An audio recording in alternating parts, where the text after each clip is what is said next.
I am your farmer here at Altamlan.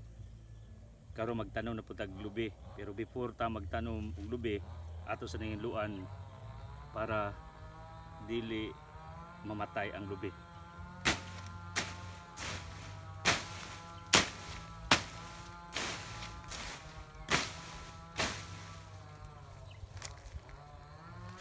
Kini siya dwarf ni.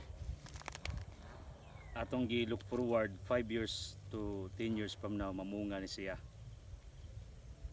Ako rang challenge ninyo para makatabang tas kinayahan sa atong Mother Earth, because our Mother Earth is dying tungod sa pollution, sa abuse sa atong kinayahan mananom ta against global warming and climate change.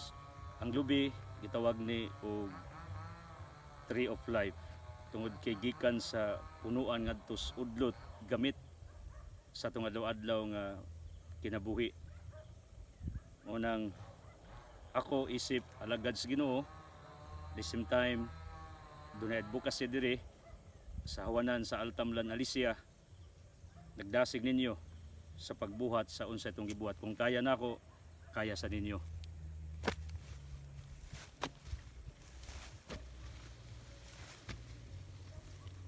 Ang yuta diri perting tambuka. Mao ni nakalamang sa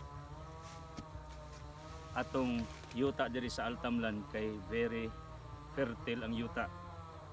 In fact, ito mo ang yuta diri good for farming, vegetables ug fruit trees.